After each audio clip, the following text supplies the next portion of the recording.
Bring this meeting of the Bedford Planning Board to order. The first item on our agenda is to consider an application for the renewal of a special use permit for a customary home occupation pursuant to Town Code 125-28. This is a public hearing. Is there someone here to speak for the applicant? Do we pick this up? Do we touch this? I don't think so, unless... Okay. Hi.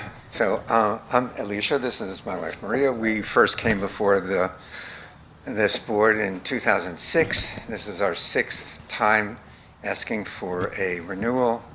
The last time was for 7 years. Nothing's changed other than the fact that we're older, we work less. We also now have fewer people who come into our office in the home because of the influence of COVID and introduction of Zoom. And so we're here for renewal, but we're also asking, we're old. I'm 81, Maria's 82. I don't know how many years we're going to be working, but we would like, if possible, to get a permit for an extended period of time so we don't have to keep coming before the board. Okay. As far as I know, before I open the room to the public, the meeting to the public, there have been no violations on the property. We have not had any complaints about it. No complaints, no changes. No changes. Nothing, other than what I said, which is we have less traffic. Mm-hmm. And usually people don't tell us about that. So there's no evidence before us to indicate that there are any problems whatsoever. However, this is a public hearing. Are there any comments or questions from members of the public? Concerns? On the Zoom, is there anyone on the Zoom who has any questions or concerns about this application? I think we are of no interest to anybody. I wouldn't put it that way. It seems to me that since there are no questions or comments from members of the public, I will open it to members of the board. Do you have any questions or comments? No questions. No, I will let the thunder speak for itself. Yeah. Anybody? Diane, Michael? In that case, could I have a motion to close the public hearing? So moved. Second. All in favor? Aye. Aye. All opposed? The public hearing is closed. I think the request for a longer than usual permit at this point makes a lot of sense. The last one was 7 years. It seems to me 10 years might be Who enough knows? time. I mean, Although we'd be very impressed if it would be nice. I mean, actuarially, not likely, but who knows? You think 10 years might do the trick? 10 years might Yeah. take care of. I think it should be, who knows, right? You never know. How do members of the board feel about that? No objection. Agreed, no objection. Sounds Yeah, good. it just seems like a Okay. reasonable thing. In that case, first of all, to think in terms of seeker, this is a type 2 action, I believe. Could I have a motion that it is a type 2 action? So moved. Is there a second? Second. Any further discussion? All in favor of it being a type 2? Aye. Aye. All opposed? It is indeed a type 2 action. If we were to approve this, we would have the general conditions for the special use permit. I'm not going to go through them in detail. And all of the conditions that have been consistently on the application. I don't see any reason to add anything new, given that there's been no evidence of any change. Does anybody else have anything to add? Could I have a motion to approve this special use permit for a 10-year period with the conditions that we've specified? So moved. Is there a second? Second. Is there any further discussion? All in favor? Aye. Aye. All opposed? You have it. Thank Good you. luck. Take care. Good luck with it. Maybe we'll see you in 10 years. Okay, the next item on our agenda, good night. The next item on our agenda is also a public hearing to consider an application for a special use permit for an accessory apartment in an existing single-family home pursuant to Town Code 125-79. The home is located at 75 Edgemont Road in Katona. The owner is Sally Aldrich, and the applicant is Scott Aldrich. And is there someone here to speak for the applicant? Yes, so if you'd go up to the microphone, please.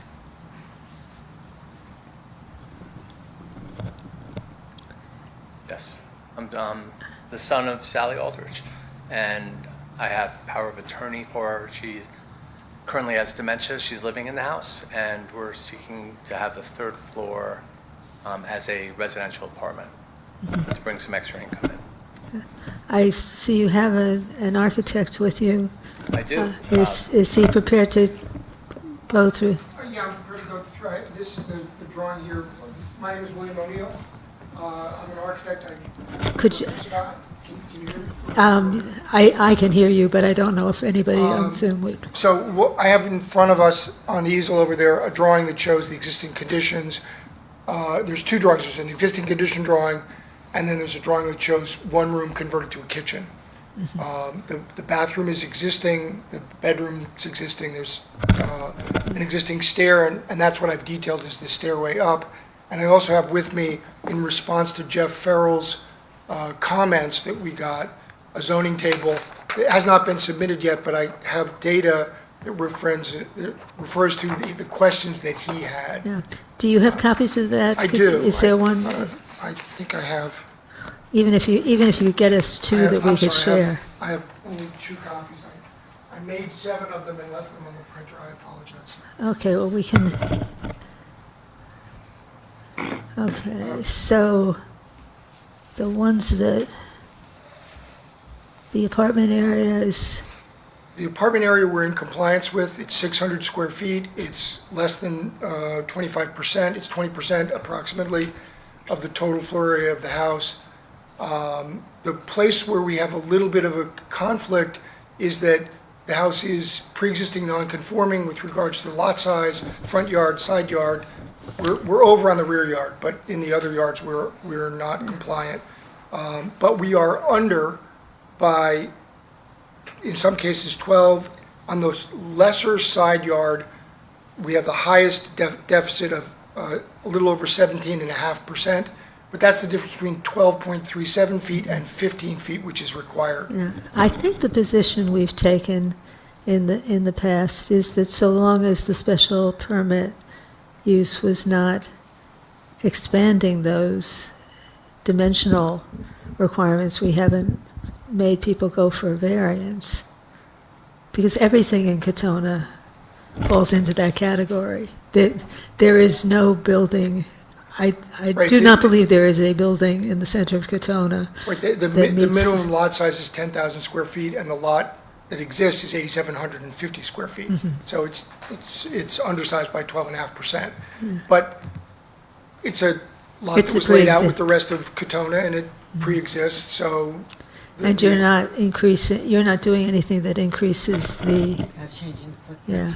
No, we're not, There's we're no not changing. nonconformity that's being increased, therefore that's fine to have Yeah. substandard lot sizes.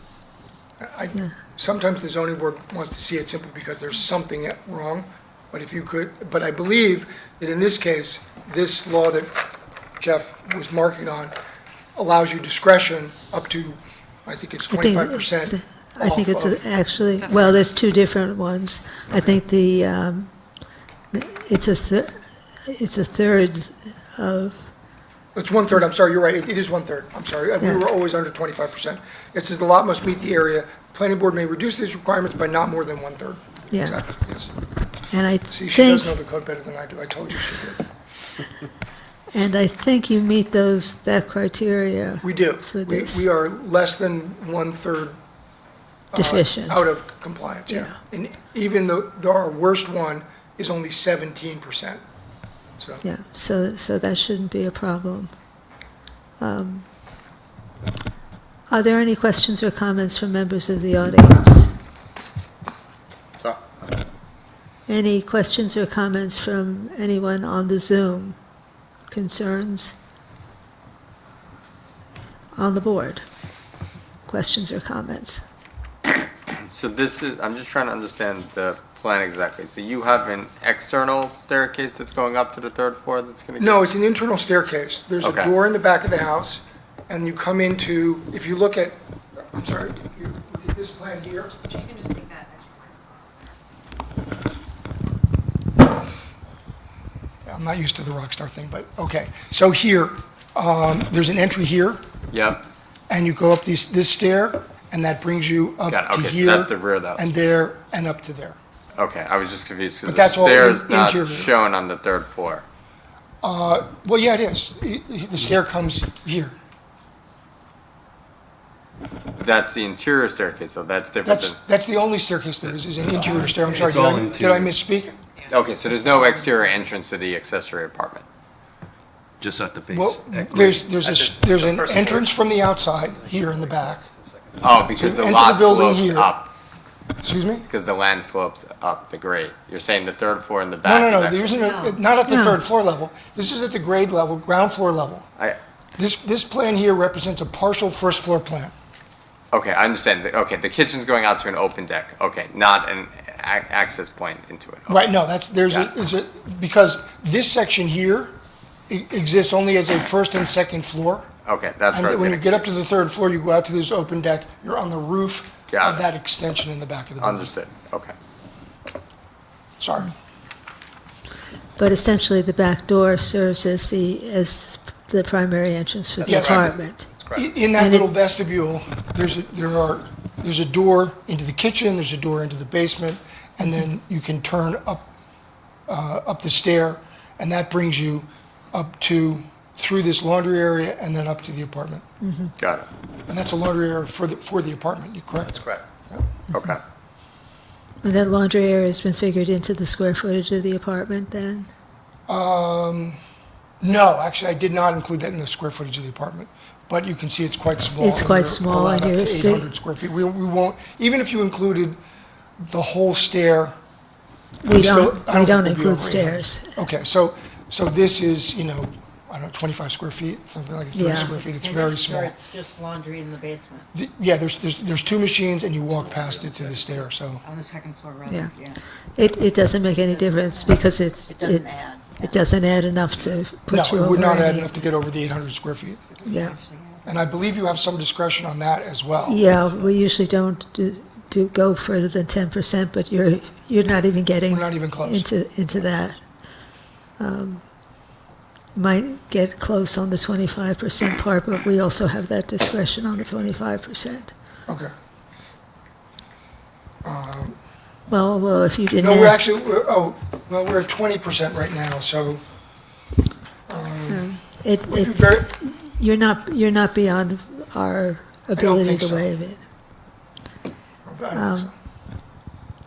And just so Come. the planning board's aware that any interior work that has to be done that requires a building permit from the Town of Bedford Building Department will have additional plan and details that have to be provided. So some of these smaller, refinements and details that you're going through will be reviewed by our building inspector or assistant building inspector to ensure compliance with state and local codes as well.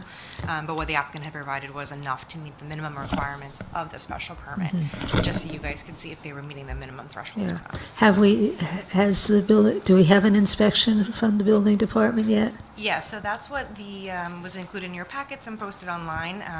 This is what's provided in black and red text that the applicant's architect referred to as Oh, the that letter from was- Jeff Farrell. That was the report. Correct. The responses from the assistant building inspector are in red. Okay, So at that time that this was done, last week on 7/8, these were the responses that were provided. So some additional that's why- information has been updated, none of us have seen it. yeah. I didn't realize that that was the report from the visit. And of course, Al won't look at anything we're doing until this board approves it. Right. So, and Right. then, of course, we go through his review, and he'll rake us over whatever coals he thinks we need to be raked over. Yes, that is the standard. Yes, of course, and look, I love Al, he's a great guy, I'm not complaining. Okay, I just know that he's gonna make us do whatever we need to do. Let's move on. One more time, any comments or questions from members of the audience or from the Zoom? Could I have a motion to close the public hearing? Is there a second? All in favor? Aye. All opposed, the public hearing is closed. In terms of seeker, this is, I believe, also a type 2 action under seeker. Could I have a motion? So moved. Is there a second? Second. Any further discussion? All in favor of it being a type 2 action under seeker? Aye. Aye. Aye. All opposed? So the question is how we feel about this. I will say that I think this is essentially a slam dunk of an application in that you meet, as you say very often, there's one reason or another. Some people do have to go to the zoning board. It's actually fairly rare not to, but you really do not need to. And more than that, this is exactly the kind of situation that this whole special permit for ADUs is most designed to alleviate. So, personally, I think this meets both the spirit and the letter of the town code and deserves our approval. Comments from, Agreed. Yeah. is that a motion that somebody just made? So moved. If we And do were we to, have any conditions?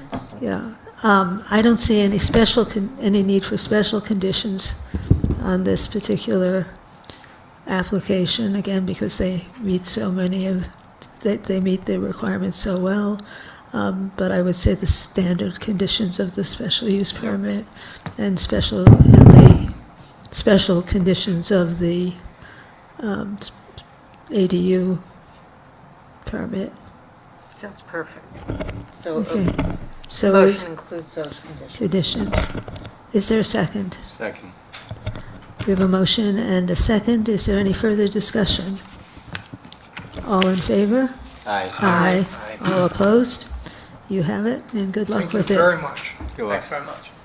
Okay. The next item on our agenda is the continuation of a public hearing to consider a steep slopes application pursuant to Town Code 102 in connection with the construction of a new residence with a stormwater pollution prevention plan pursuant to Town Code 103. The property is located at 48 Hillside Avenue, and the owner applicant is Wolf Lukarath. And is there someone here to speak for the applicant? Good evening. Teo Siguenza, I am the architect for our client, Mr. Lukarath, who's here with us tonight. And we're coming back to show you the updates that we have done. Okay. Good evening, board members. I will make an attempt in here to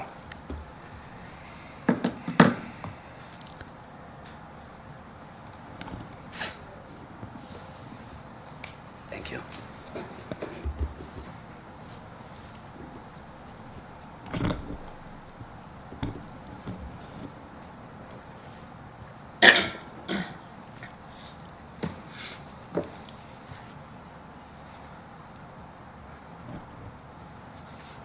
How do I share the screen here? Miss? You're good. We're good now. Great. Yeah. Well, first I wanted to start showing you the zoning chart. to illustrate that we have in here for 1 acre lot in a quarter acre district, where we can also see that the building coverage and the site coverage, actually it's generous, it fits well, where the impervious we are 40% allowable and we are only using 15%. And on the building coverage we're 20% allowable and we are using 10% of the coverage. It's single family residence, 1 story is for their use. They are the end user, it's not for a development, it's not a rental unit. In here, I wanted to illustrate in here the fact that we have moved the house towards the rear. And I will again make an attempt to zoom in here, yeah. Okay, here, really close here. Yeah, well, you can see in the diagram here that the red line represents the previous application that we had presented to you, and we have reduced the size of the house in the 2 directions. You can see here, in this direction, we have shifted like about 15 feet, reduced the house in size to achieve a larger yard that will allow us to do better planting, to match the house and to shield somewhat of the structure to the neighbors. So the house has become smaller, farther to the upslope, up the hill, and you can actually see here on the building elevations that, basically in elevation, the structure has shifted, as you can see here. In the initial layout, the red is the line that we had first presented to you, and the black lines are basically the new layout and an illustration of the landscaping, which will be a lot of foundation planting and some trees that will be saved, others that will be planted, and Seth will illustrate that in more detail. By going up the slope, the house as well, it gets more nestled into the natural grade, where basically there's no walkout anymore. Before the first floor was a walkout. Now, as you can see here, the grade elevation actually is right below the window in the basement level. The basement level is a part story because it only uses 40% or 50% of the basement footprint. The house is a 1 level residence, and the upper areas of the house is just an attic. The house meets with the building height quite ample. There's no use in the attic except for mechanical spaces. There are windows showing there just for architecture to make the house look good. I think it will be a nice home. I think it will be an asset to the neighborhood. I will also show you the site in question, just to give you an overview. We have the aerial view here, bird's eye of the site and the residences which are surrounding this proposal. We have in here coming down the slope homes which are about similar scale, and coming around the bend down in hillside. These are some of the houses. This one will be the one right across the home, which has been shifted farther to the back, and this is another residence that is across as well. These are the turning around the homes. I will leave for the planting plan to be illustrated by Seth. Glenn couldn't join us tonight, but we don't miss him. Good evening. My name is Seth Tysers with Benedict and Tysers Landscape Architects. So the changes to the architecture have helped us tremendously with the planting plan, specifically on the south side of the house. So first of all, we were able to preserve 6 trees that were previously scheduled to be removed.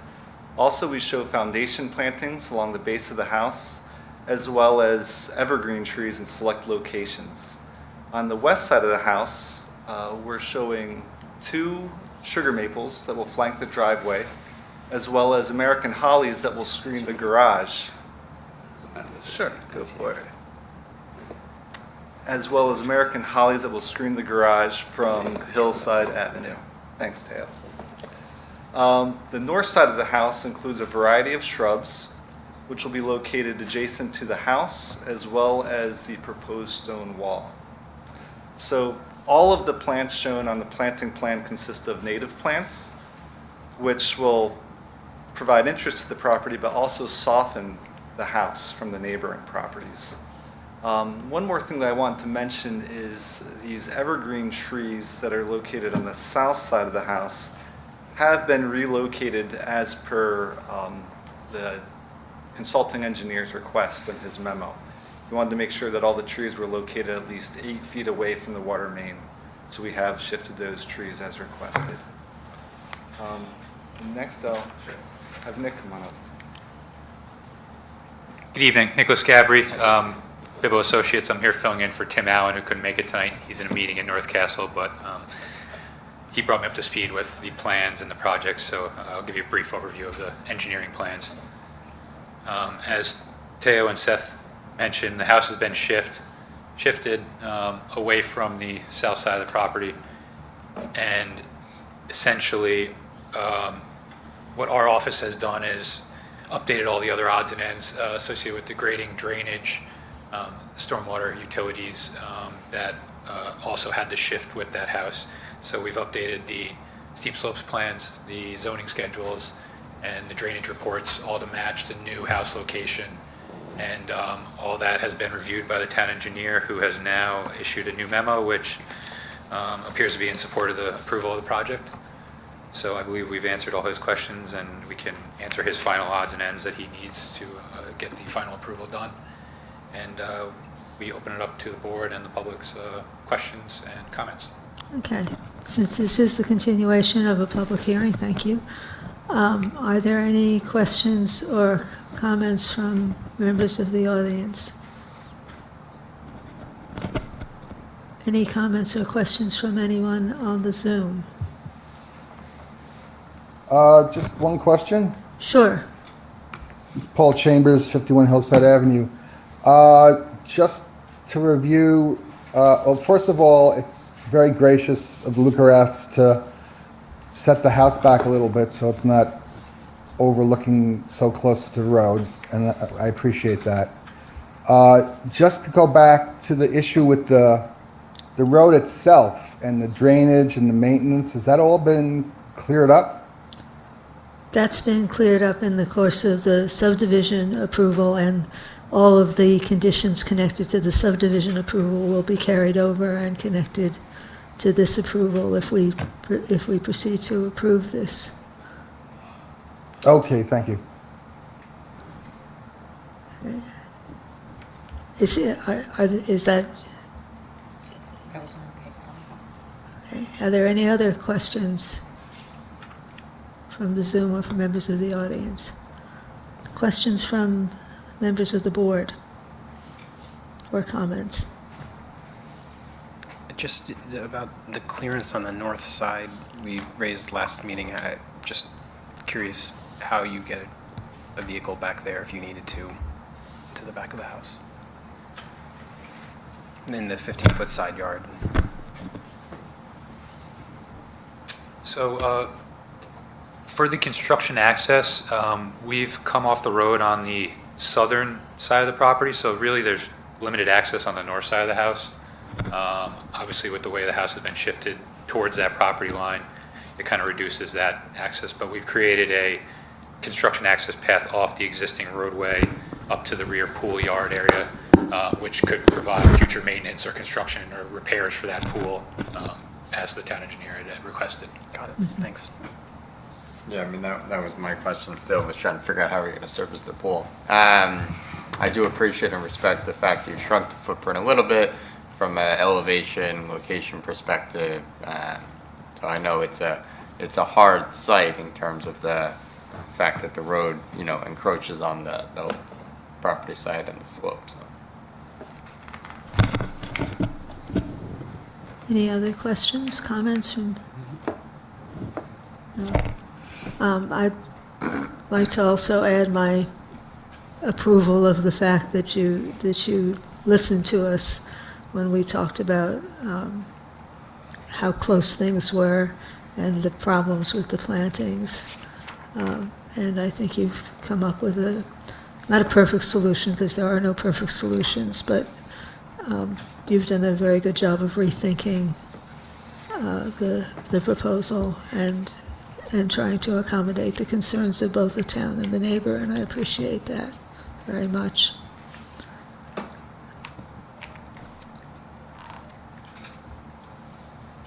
Are there, one last time, any further comments from members of the audience or from the Zoom? In that case, since I hear nothing. Hello? Oh, yes? Yeah, hi, George Golan. I just want some clarification, if you could, please. You said that the roadway, the maintenance, the drainage and all that was going to be contingent to a fallback to what was already agreed upon. Could you explain exactly what the agreement was and what is going to happen with that road if everything gets done to everyone's satisfaction here? I can read you what is in the resolution if you give me a chance to bring the resolution up. If anybody else has it more quickly than I do, please feel free to.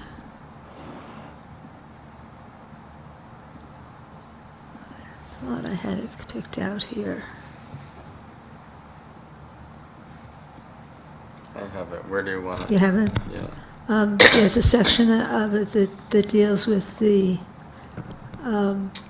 roadway. Modificate the existing gravel driveway shall have the following language added. I think that's it. I've got it too now. Hold on a minute. Yeah, modifications to the final subdivision plan. Yes, why don't you? The existing gravel driveway shall have the following language added. The town shall have the right, but not the obligation, to perform limited maintenance on the area known as the quote-unquote gravel drive. Limited maintenance shall consist of plowing, salting, sanding, vegetation maintenance, and dirt road grading. It does not include asphalt patching, road restoration, or paving. The town may discontinue such limited maintenance at any time. In the event such limited maintenance is discontinued, the property owner may limit or discontinue public use of the gravel drive, subject to providing any necessary easements to any existing residences requiring access over the gravel drive. And I think there's also, for the small portion, for the small portion of land to be dedicated to the town of Bedford, the label road taking parcel shall be removed and replaced with land to be dedicated to the town of Bedford. Square footage and acreage shall remain. The note shall be added that a survey with a meets and bounds description will be prepared by the applicant and filed with the Westchester County Clerk, Division of Land Records. Similarly, add text regarding this transaction to the notes section. And then it talks about the drainage improvements. A future easement agreement shall be filed with the Westchester County Clerk, Division of Land Records, as acceptable to the town attorney between the owner applicant and the town of Bedford for the proposed drainage infrastructure to be installed by the applicant and owned and maintained by the town of Bedford. The applicant shall conduct a geographic survey with a meets and bounds description of the new drainage infrastructure and include it with the easement filing. All recording surveys, meets and bounds descriptions shall be shown on any updated town tax map section, plot, and lot designation once assigned and approved. And has that work been done yet prior to the? The water infrastructure easement has been filed. It's control number 630-393-156 with Westchester County. I'm sorry, I don't have the other one off the top of my notes, but they both were filed and will be continued from the subdivision application as they were approved as those conditions into this approval as well. And then the next thing is, as shown on engineering drawings in direct connection with the project, add the proposed drainage infrastructure, add a note that a survey and meets and bounds description will be prepared and filed with the Westchester County Clerk, Division of Land Records. And then there's also some discussion of utilities that don't directly deal with the road that will still be carried over. Do you want me to read all of those, or have I covered the things that you're concerned about? The only concern I just created here was if you're maintaining, it says the town's going to maintain this drainage that the property owner is putting in, is that at the discretion of the town to stop also? No, if they're going to maintain I don't the believe road? so. And then why would they stop one and not the other, I guess is my question. Because the drainage serves the entire town in a significant way. The drainage systems in the town are all interconnected and depend on each other working. The road maintenance is something that can be done by individual property owners to their own standards to some extent. So it falls into a different category. The drainage really is But the really a drainage was safety being issue put as in much to as anything keep the else. road from washing out. But they're going to maintain, that's- they're going to maintain the drainage system. To keep the road from washing out, but if they're not going to, you see the little conundrum here. You're putting in drainage to keep the road from washing away, and then you're going to stop maintaining the road. Well, The drainage, I believe, is for the stormwater runoff that's coming off of the property. It may collect some of the roadway as well, but was proposed as part of the original plans that the planning board had looked at for subdivision approval and steep slopes approval several years ago. and it's, although one of the purposes of a drainage system is to keep roads from washing out, it's also to keep people's basements from flooding. It's to keep water damage from occurring elsewhere in town. So I don't think the conundrum does exist. In the town's mind, then they're two separate issues. I would say that they're, although they are connected issues, they are indeed separate issues. And I will point out that the discussion doesn't say the town is going to abandon the road. The discussion says that the town is holding on to its right to abandon the road, which to some extent is in there as a protection to the taxpayers of the town of Bedford.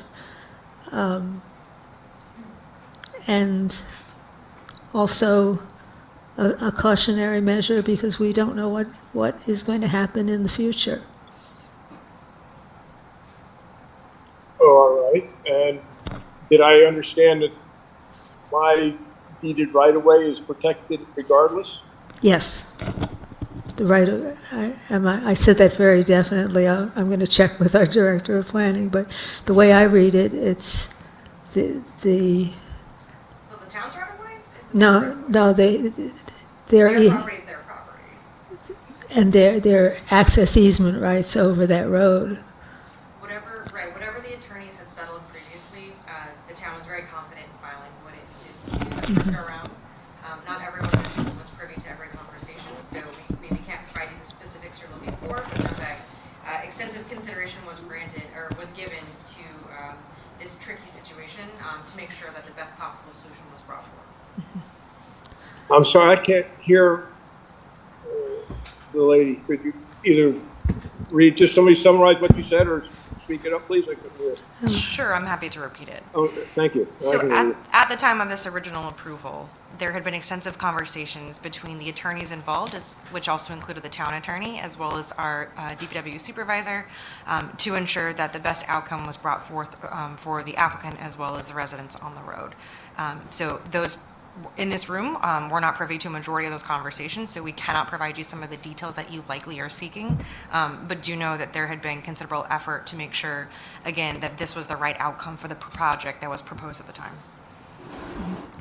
And I would point out that one of the things that is said is that in the case where the town decides to discontinue the limited maintenance, the property owner can limit or discontinue the public use of the gravel drive, but that's subject to providing any necessary easements to any existing residences requiring access over the gravel drive. So that does seem to protect your rights of access to your property. Okay.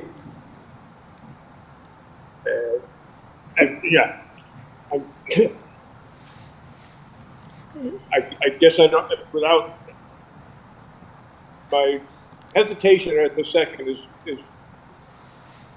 the previous speaker mentioned that all these considerations were taken into account, but I have a document that says that I have right away and I was never contacted or nothing was ever asked of me. Was my, in what way was my situation protected or represented at this meeting when everything was decided? I don't know what else I can say. I've read you the section, which reads to me as if it protects your rights. On the other hand, I'm not an attorney, and you, of course, Right. are free to consult an attorney about the issue if you remain concerned about it. But I think that... Is that not already, that horse has left the barn, hasn't he?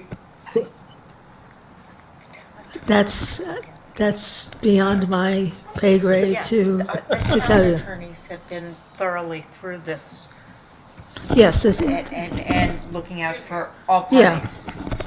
No, this has been through the hands of quite a lot of attorneys. On the other hand, I also understand sometimes people feel their own attorney is the only attorney that will count, but this is something that was discussed in detail for months before this board. There have been quite a lot of opportunities to bring issues up, and I think there's been a real effort to take a very difficult situation and try and deal with it fairly from everybody's point of view.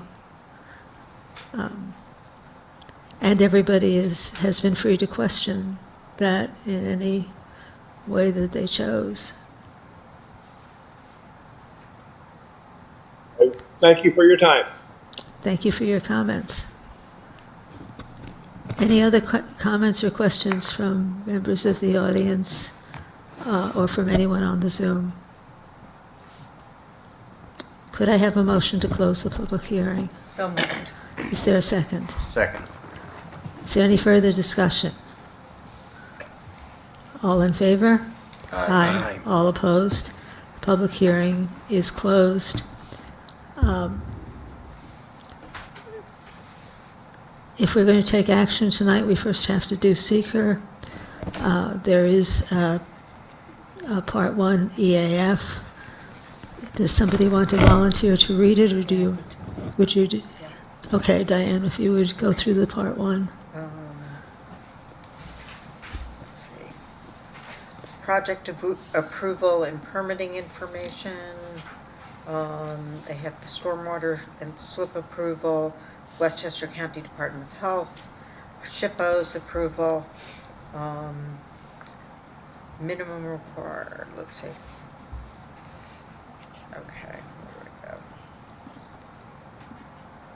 Brief description of the proposed action is single-family residence with pool, property to be served by an OWTS on site waste treatment center, system and town water.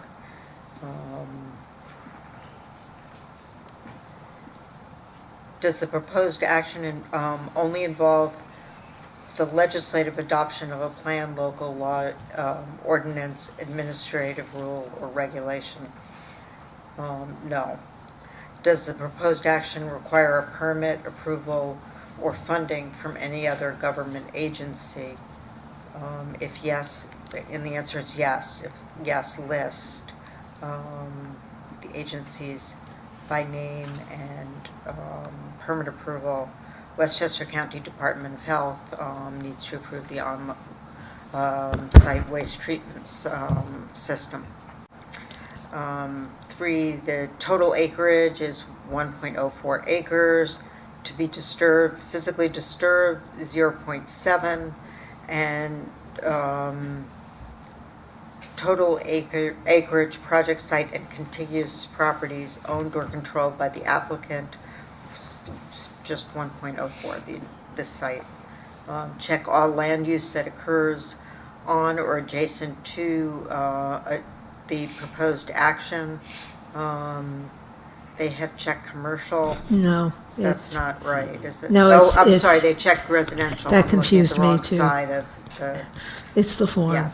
They're checking residential. which makes much more sense. Yes.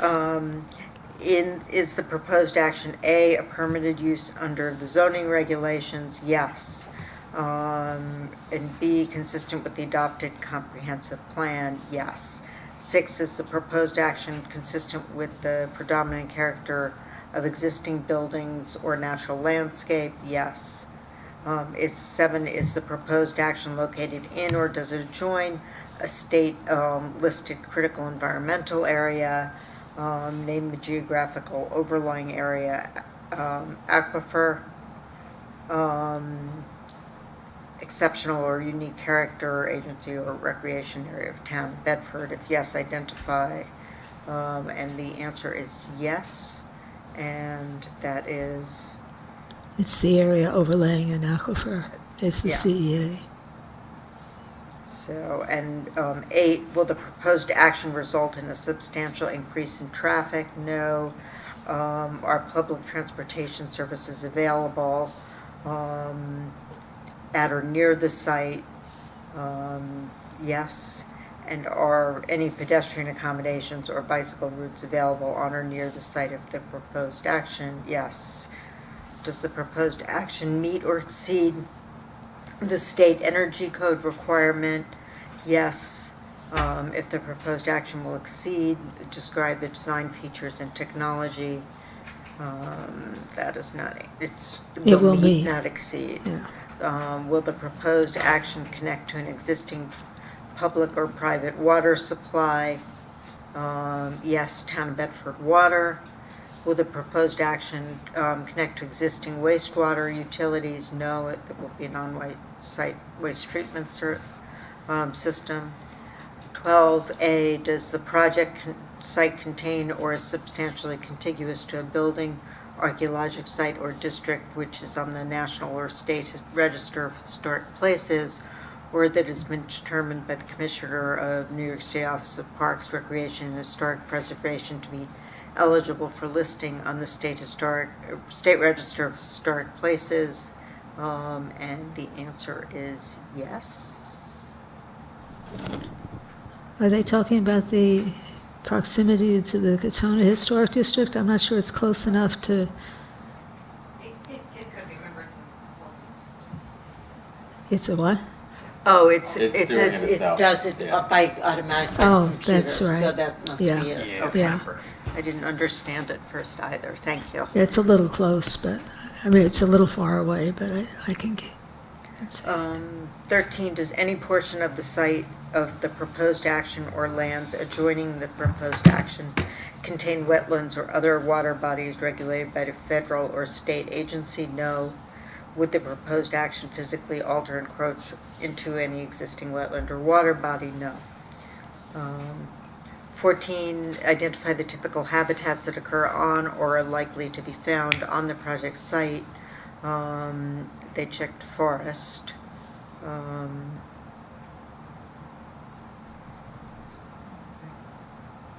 Okay, I don't think there's anything else. suburban. Yeah. I don't know how important it is, but just leave it. It's not a forceful per se. Well, Right, that's why I'm saying, should we also check suburban? I would check that. Okay. Thank you.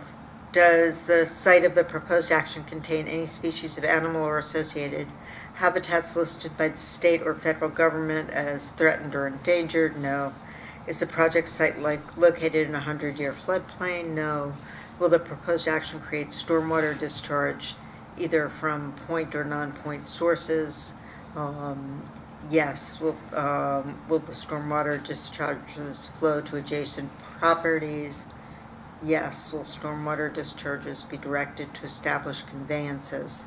No.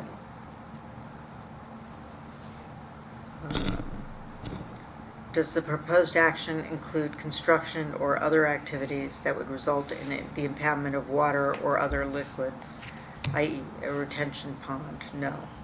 Technically, they're building a pool, and other towns have noted the pool there. I don't, Actually, that is true. I don't think that's what the secret handbook's giving. You're more than welcome to. Agree with that. You've got to the same extent. I'm not sure that I would, I think that, I Okay. think Yeah. that's built environment rather than impounding flow of water. But I'm fine if everybody feels otherwise. Has the site of the proposed action or an adjoining property been the location of an active or closed solid waste management facility? No. Has the site or of the proposed action or adjoining property been the subject of remediation for hazardous waste? And it says yes. No records were found in a search of NISDEC environmental database, so why is yes checked? Yeah. Showed up as yes in the EAF mapper, but they must have consulted the DEC directly. So does that stays just the way it is? Silas? I wouldn't, we can take, No, I'm just take this under asking. advisement, but I don't think they need to revise the form. Okay. Thank you. And that is part one. Okay. Having done part one, we now have to, having read part one and not made any significant changes in it, we now have to do part two, which is our responsibility. Does somebody want to take on the reading of that one? Or do you want me to do it? You want to do it? Sure. No, let's give, Sure, yeah. Will the proposed action create a material conflict with the adopted land use plan or zoning regulations? No. Will the no. proposed action result in a change in the use or intensity of use of land? No or small. Will the proposed action impair the character or quality of the existing community? No. Will the proposed action have an impact on the environmental characteristics that cause the establishment of a critical environmental area? No. Will the proposed action result in an adverse change in the existing level of traffic or affect existing infrastructure for mass transit, biking, or walkways? No. Will the proposed action create an increase in the use of energy and fail to incorporate reasonably available energy conservation or renewable energy opportunities? No. Will the proposed action impact existing public-private water supplies or wastewater treatment facilities? No. Will the proposed action impair the character or quality of important historic, archaeological, architectural, or aesthetic resources? No. Will the proposed action result in an adverse change to the natural resources? No. Will the proposed action result in an increase in the potential for erosion, flooding, or drainage problems? No. Will the proposed action create a hazard to environmental resources or human health? No. So I move that we find that this proposed action would not result in any significant adverse environmental impacts. Based on the answers to part two and the information in part one. Indeed, Is that a motion? it is. Second. Is there any further discussion? All in favor? Aye. All opposed? We have given this project a negative declaration. then if we were to approve this steep slopes application and site plan approval tonight, what conditions would we put on it? It's one approval for both? I think we can, we would normally do this as one approval for both, I believe. Yes. It's You're not, just approving steep slopes. And it's, like coordinated as a site plan all at the same time. yeah, Yeah. so it's just one vote and one resolution. Yep. Yeah. So yes, we're just doing the one. Obviously, we would look at all of the standard conditions for steep slopes.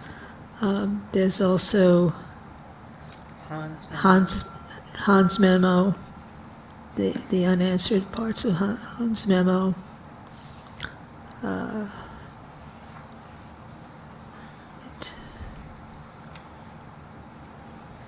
Anything else everything that's in the original subdivision resolution, the condition, particularly the conditions having to do with the road.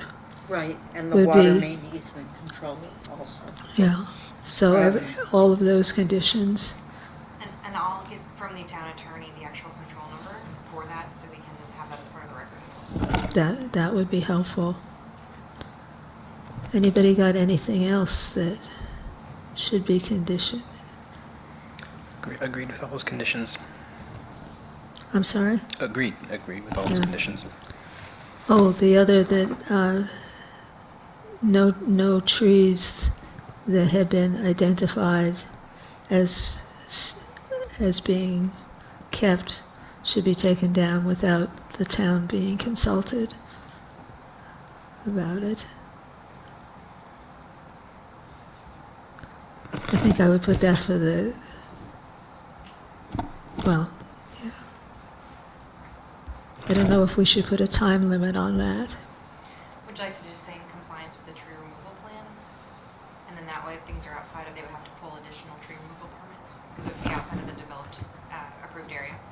I like that solution. Thank you.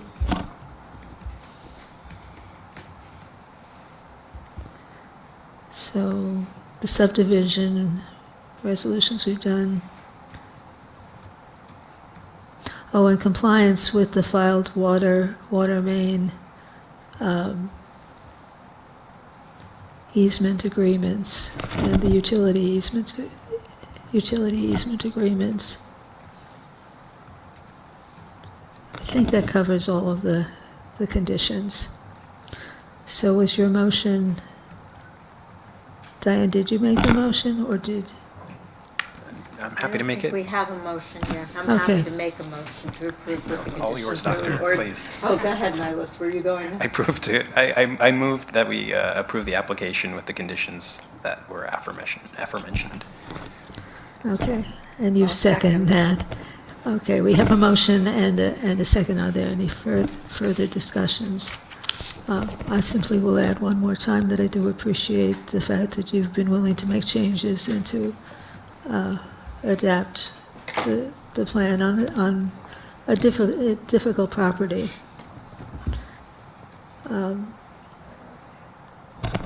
All in favor? Aye. Aye. All opposed? You have it. Thank you so much. Thank you for bearing with us. Okay. Appreciate it. Have a nice Okay. evening. Now go Thank off you. and do a good job with it. Okay, the next item on the agenda, let's see, find my agenda here. The next item on the agenda is the discussion of a continued application, but no longer a public hearing. It's to consider an application for a steep slopes permit pursuant to Town Code 102 in connection with the construction of a new single-family home, recreation bar, pool, driveway, and stormwater management pursuant to Town Code 103. What? We Mike forgot just- the bond on the last one. In the town engineers. Okay. There's an on memo, yeah. Thank you. It's 45 days. Yeah, usually we don't put the amount in the resolution, just the, The recognition is to a specific memo with a specific date. yeah. Right. Yes. But you're Okay. covered. Okay, the owner applicant is 20 Bootonville LLC, and the address is 725 Croton Lake Road, Bedford Hills. Good evening, Jan Johannesson, KSCJ Consulting, on behalf of 20 Bowdenville LLC. We've been before the board, I think, on 2 occasions since. We've had our site walk with the board. We've responded to comments from fire department. We've made our submissions to SHPO and received positive letter from them. We've responded to Han's last memo, and we have some odds and ends that need to be resolved prior to the issuance of a building permit, some mainly to do with the SWIP and the retaining wall, but I think we had a positive memo from Han, and I think that's what the board was waiting for Yes. the last time we met. Yes, he has told us in his latest memo that he has no objection to our approving the steep slopes. And we can't move without that. Right, so that's great. Okay.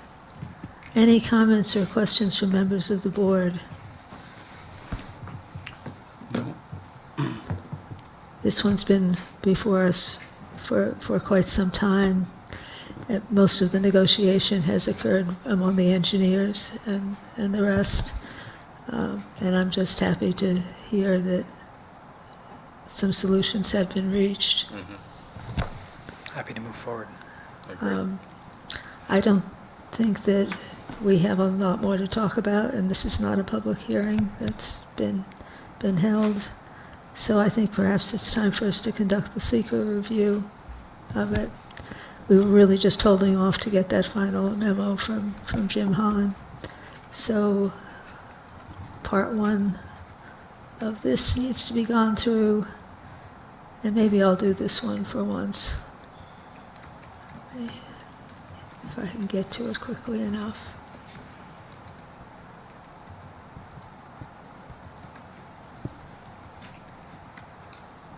Okay, so the first page is the standard, the brief description of the action is the construction of a single-family residence pool, accessory building, driveway, septic system, potable well, and stormwater management facilities on an 84.84 acre parcel within the R4A zoning district. It involves a good deal more than just the legislative adoption of a plan. It does require permits from other government agencies, including New York City DEP, New York State DEC, Westchester County Health, Town Highway Department, and the Building Department. Total acreage is 84.84 acres, of which 5.458 acres will be disturbed, and 84.84 acres is the number of acreage, the amount of acreage that the applicant holds in total.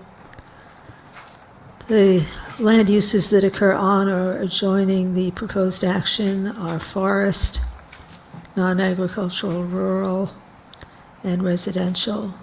I think that really covers it.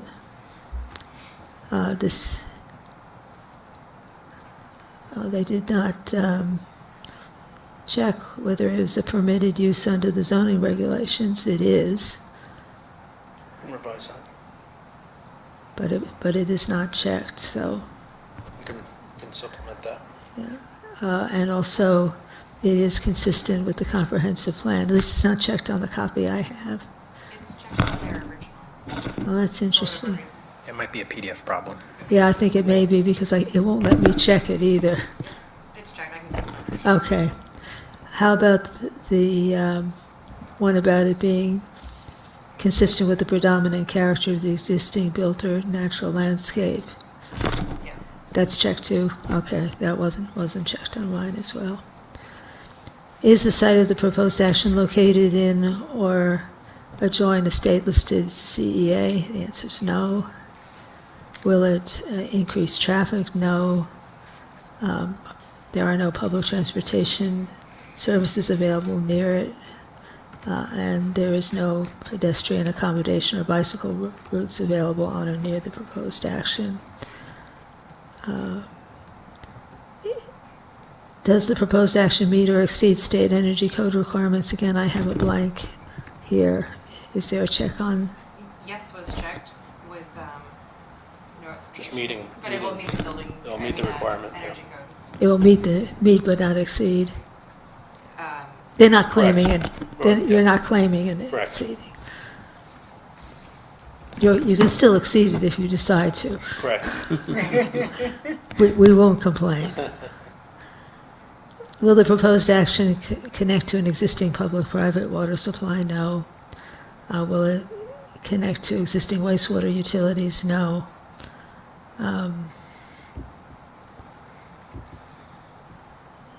It says it is near something that is eligible for listing on the National Register because it is located within the area known as the Woodpile and is adjacent to Stonecrest, which the State Historic Preservation Office has, Evaluated. well, not just evaluated, that one is on the National Register. Correct. Yeah.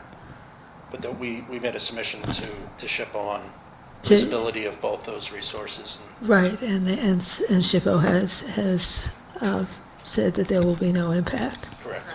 Yes. It is not an area designated as sensitive for archaeological sites. Does any portion of the site or lands adjoining the proposed action contain wetlands or other water bodies that are regulated? Yes. Will it physically alter or encroach into any existing wetland or water body? No. The type of habitats that occur here are forest, agricultural grasslands, early mid-successional, and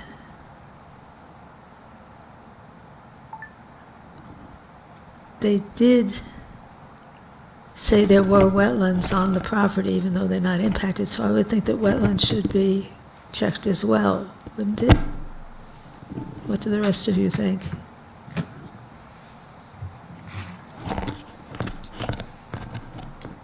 Anybody? Does it impact it if it's not near they're not, it's 80 acres? Well, it's identifying that occur on or likely to be found on the project site, and the 84 acres is the project site. No, okay, so that's.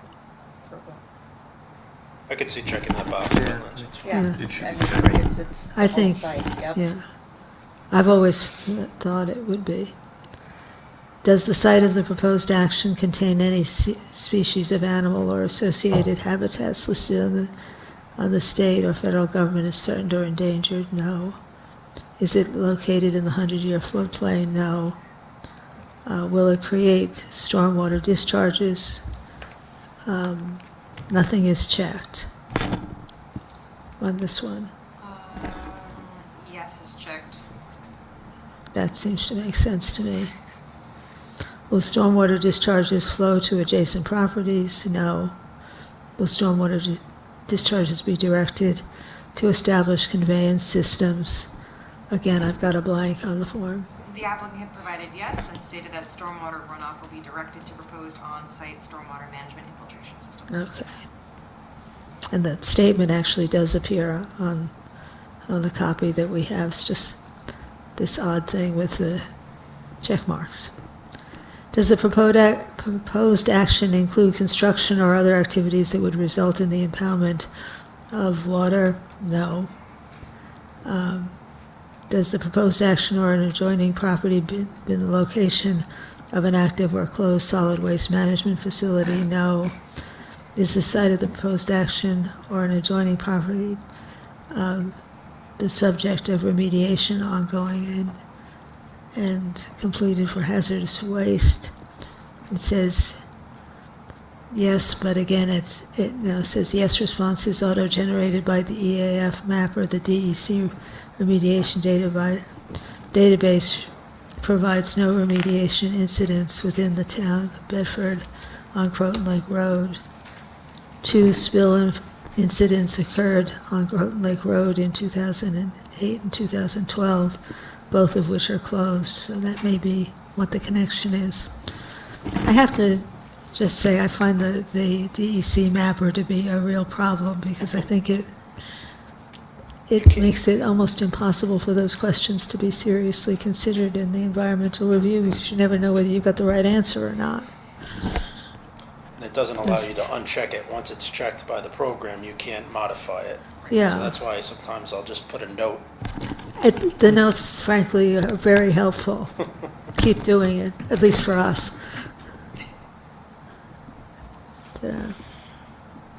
And that's the end of the part 1. So on to part 2. Who would like to volunteer? Because you've heard me, Jonah.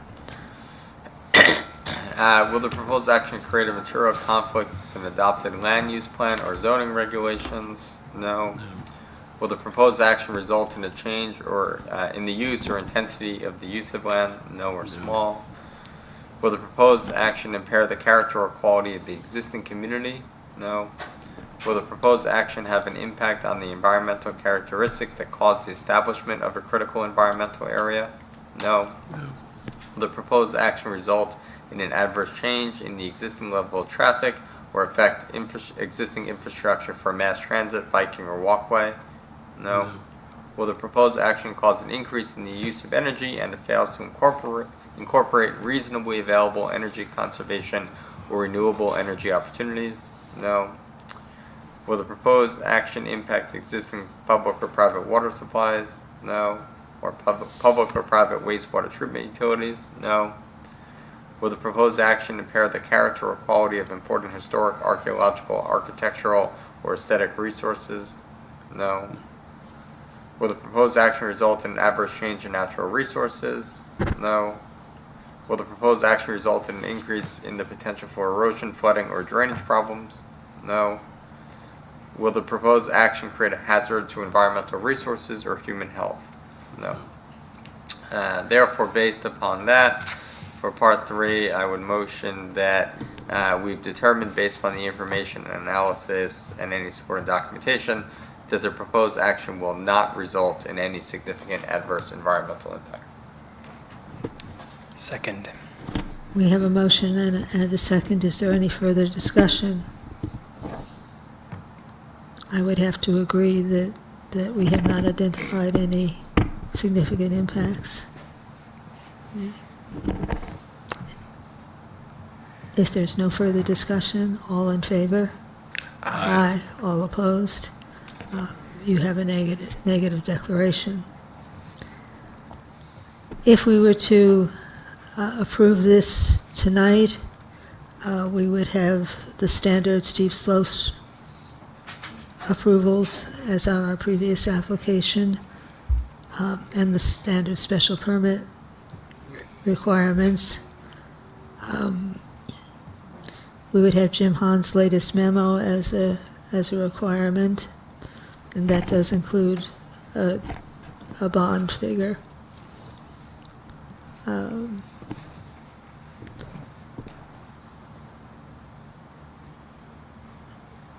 The adherence to the tree removal plan should be a condition.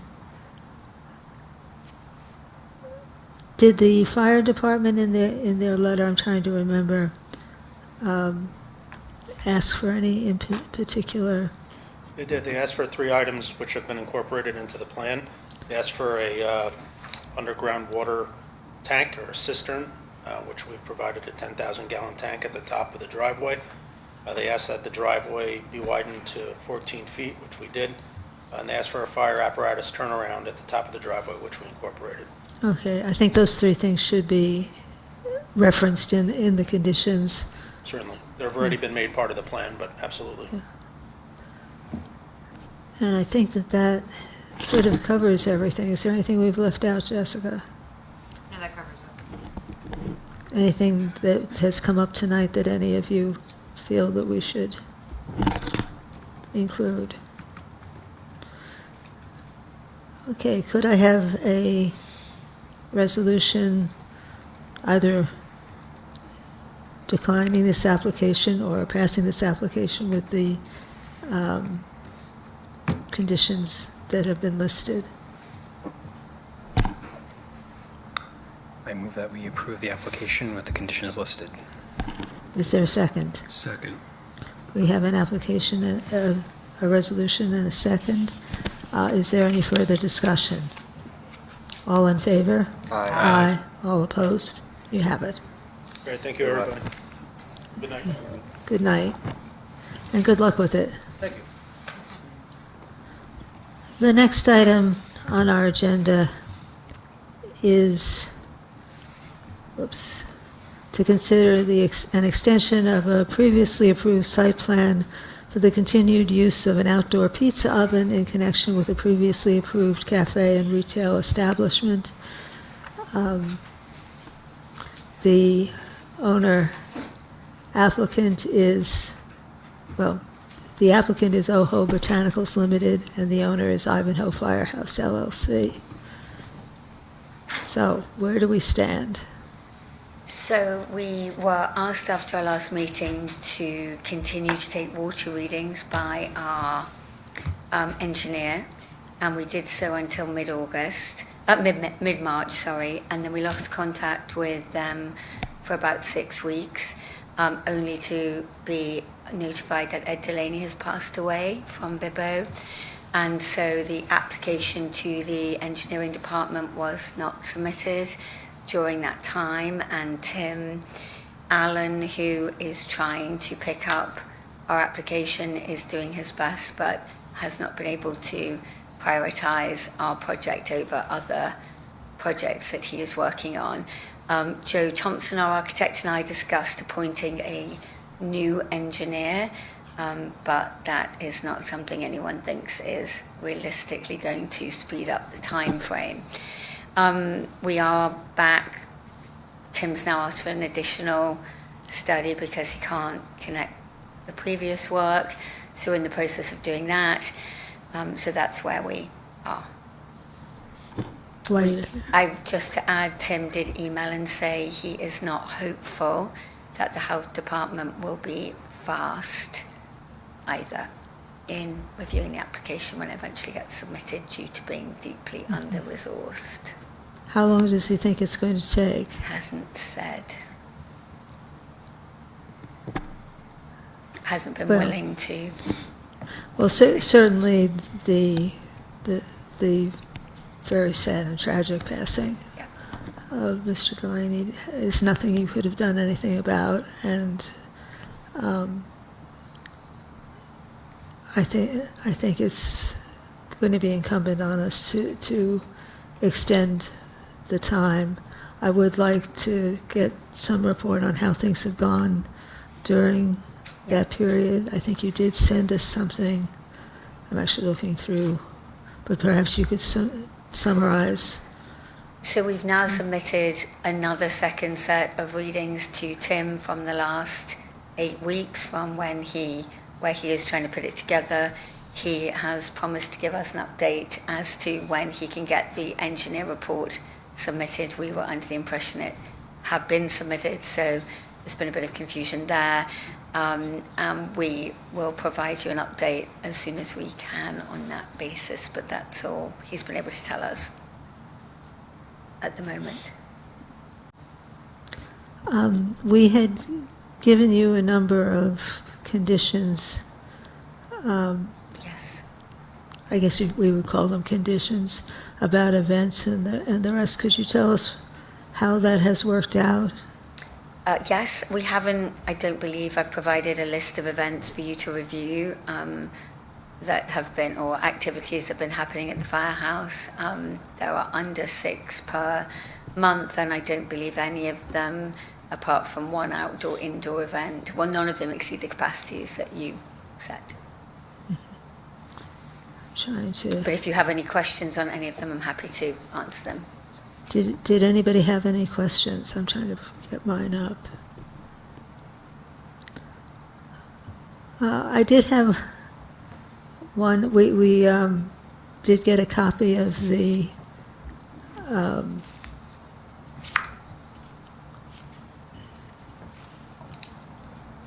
health department approval for the pizza ladies. Yes.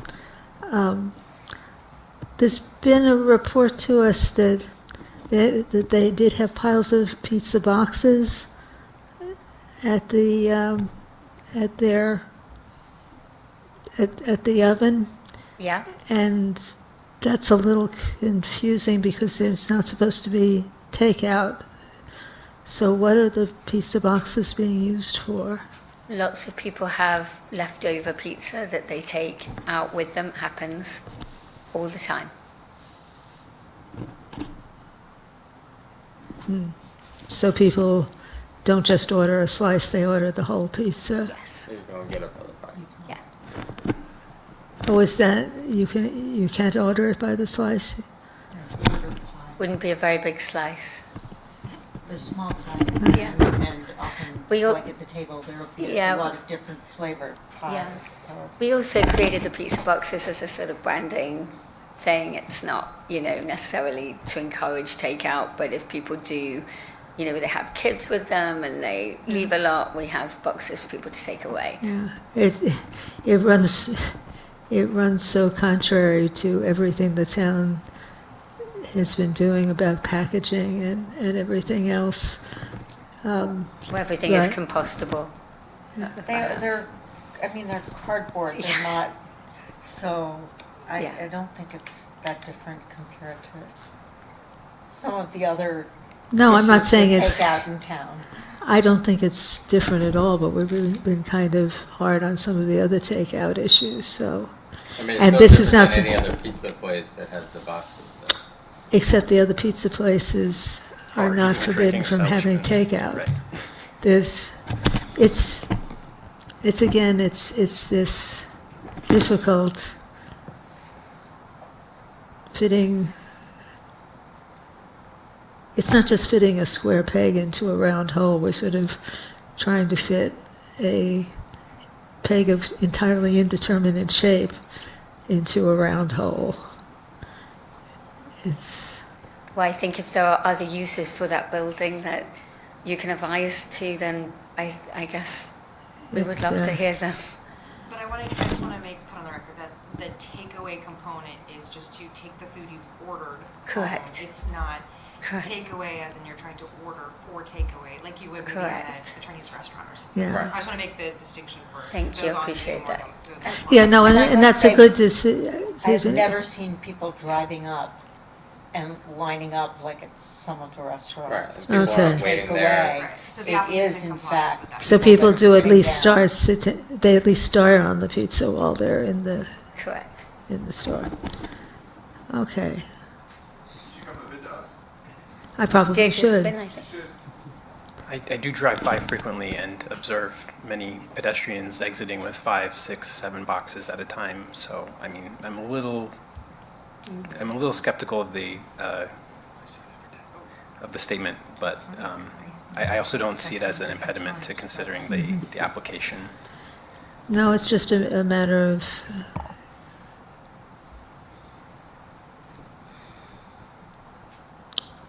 making sure that what we say is done, or are changing what we say. If we think it's not a reasonable thing to require them not to have takeout, then we shouldn't be requiring them not to have takeout. We shouldn't be saying no takeout, but it's okay if they have takeout. Right. The That's- takeout component is because of the parking situation? I believe so. I believe that was wrapped into the original discussions of your board. I just, as this application has gone on and as it continues to go on, I think we're going to have to begin to think in those terms, that it is possible that some of our conditions are not reasonable, rather than saying, therefore, don't worry about those conditions, but repeating them is, it's not a healthy way to do planning.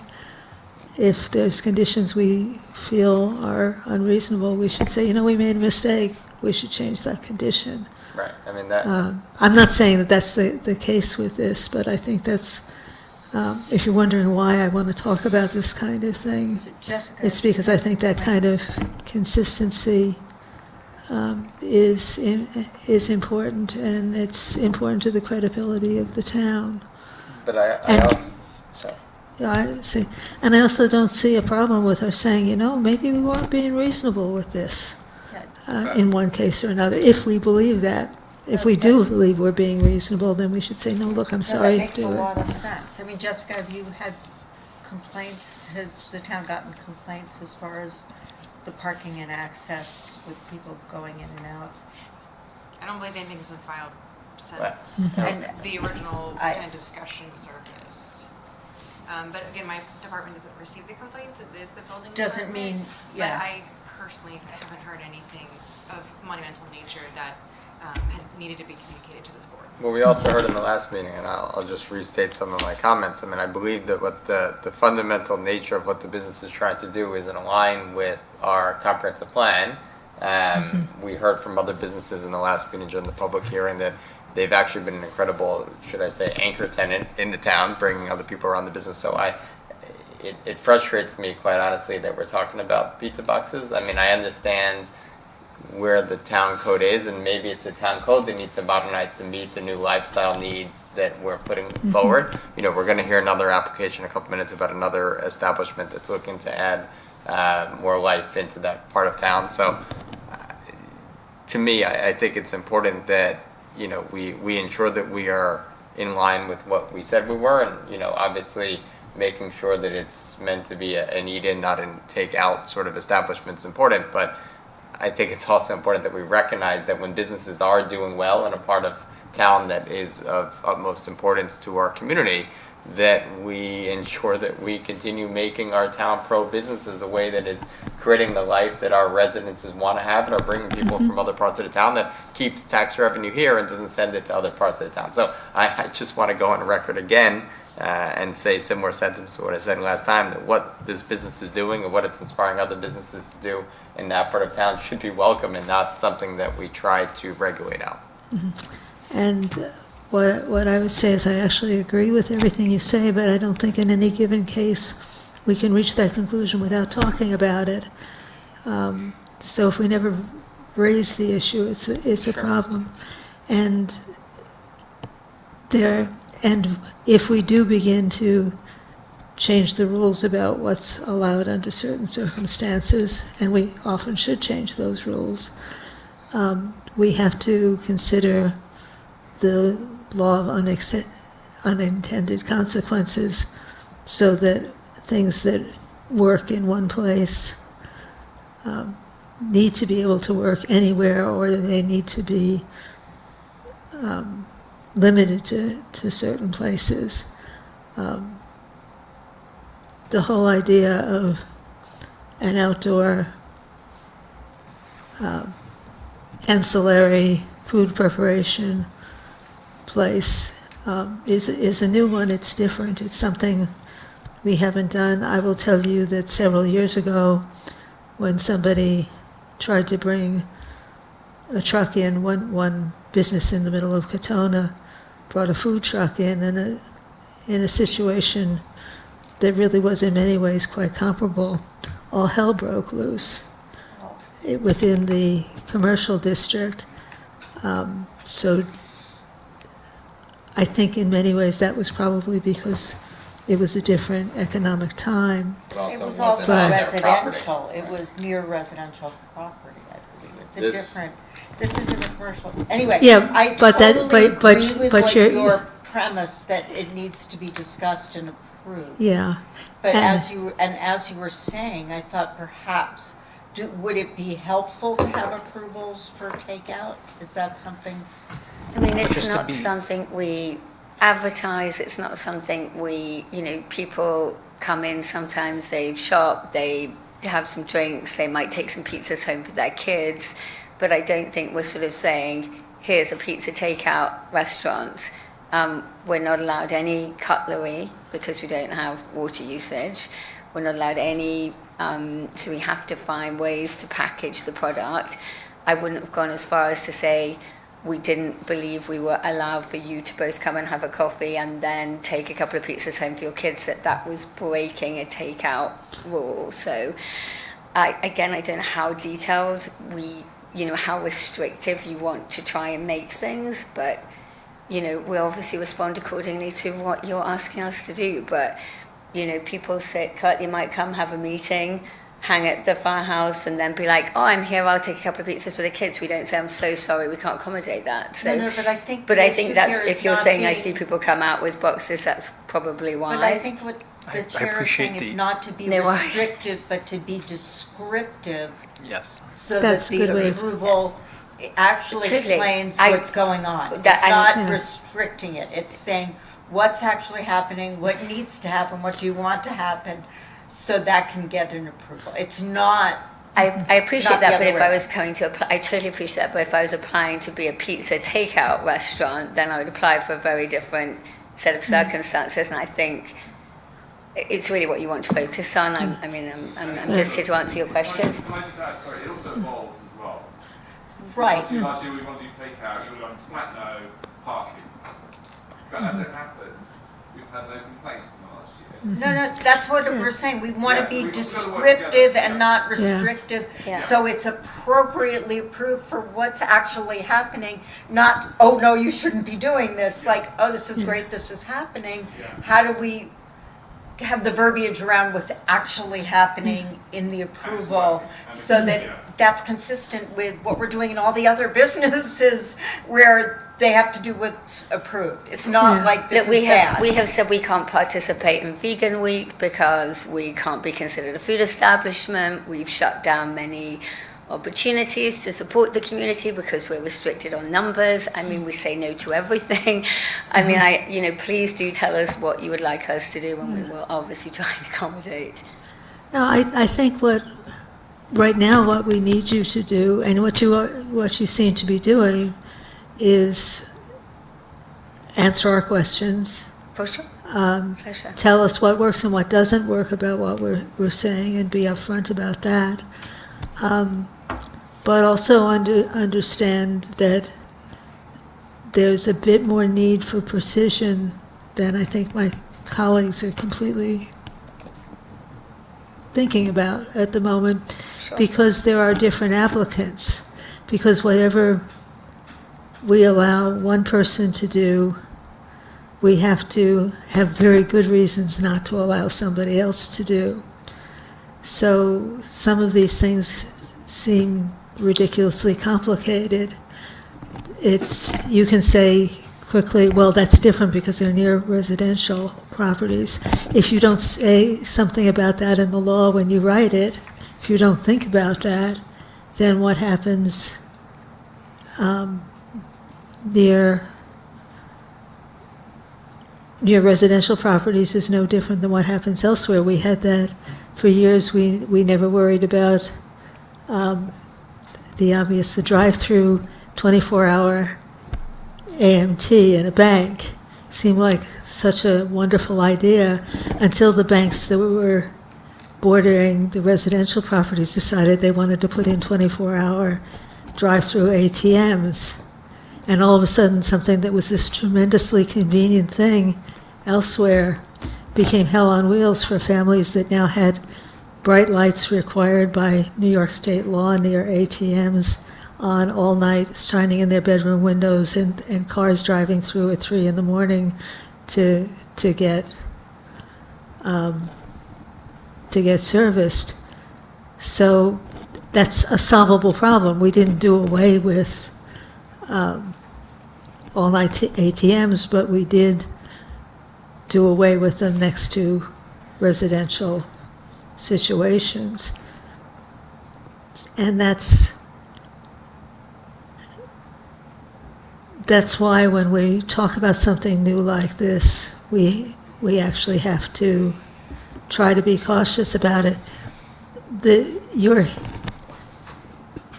You're here before us right now because about 5 years ago, we said that our food use ordinances were much, much too restrictive. And I actually helped to write the cafe ordinance. And it's still flawed, it still needs work. But if the planning board hadn't said, frankly, that we were tired of turning down things that we knew people wanted, but the law didn't allow, if the planning board hadn't had that discussion, we'd still be saying a business like you're doing now is simply not allowed in the town of Bedford. That might be what you ultimately have to decide for businesses like ours not to exist, and the firehouse could potentially be a residential building. You're not getting the point I'm saying. I'm saying that the process may actually go in exactly the opposite direction it's gone. But if we don't talk about it at all, then everything stays as it is, and we don't change. So when I raise the issues to talk about, it's the only way we can figure out that something needs to be changed. It's really tempting sometimes, particularly when you're sitting up here, when something's going on that everybody kind of likes, but it doesn't fit into what we do. It's really tempting just to let it go. Let it go. It's a good thing. It's doing fine. And that's fine till about 6 months later when somebody else who is not as cautious of their neighbors or who's in a different situation or something else proceeds to do what seems like the same thing on paper, but it's not the same thing in reality at all. And then people get hurt, and I totally understand. I don't know what else I can add to that. What I'm saying, that's not for us to comment on. That's for you to decide, and just to hear. But I'm just trying. What I'm trying to say is, don't misinterpret our asking questions and posing dilemmas, if you will, because we have to judge how businesses operate, and yet we're not business people. If we can't ask you questions or challenge you, then we can't learn. If we sit up here assuming we know it all, then we're not going to do our jobs well, and things may not go the way the town wants them to.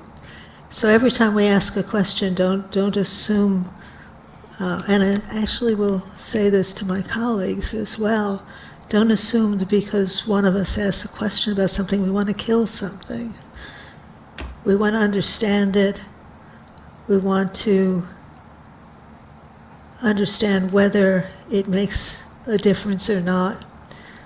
I, for one, don't want to assume that because I like a particular thing, that it necessarily will be good for everything, but I certainly don't want to assume that even though I like something, it will be bad. I just want to consider what the downsides may be, rather than ignore what's going on. And to be clear, I'm supportive of this use and this application. I want to make sure that we have an honest exchange, so when the board is asking if there's any takeaway, the explanation you gave just now was very helpful, so I appreciate that. And by the way, I raised it because the issue was raised with me. Nobody's complaining all that much, and yet people noticed, I don't know what all these pizza boxes are about. It was somebody who was disgruntled about it.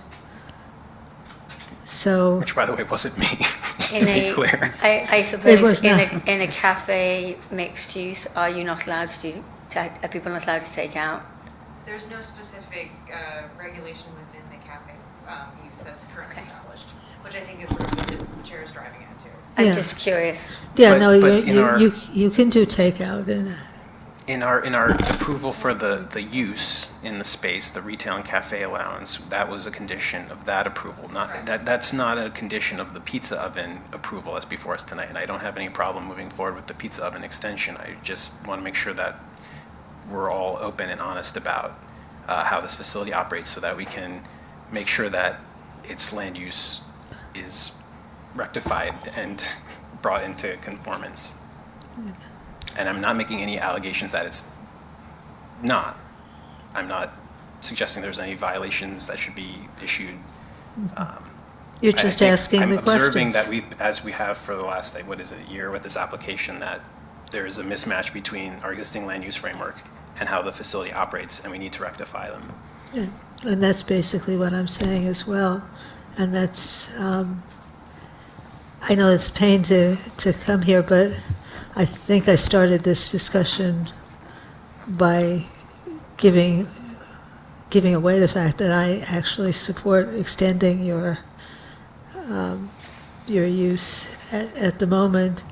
And I think that in the process, we need to seriously spend the next 6 months, because I think we're doing a 6-month extension on it. Next 6 months, defining this use a bit more carefully, to see how, among other things, to see what we think we are going to do if the health department doesn't work things out. Where are we going to go with this?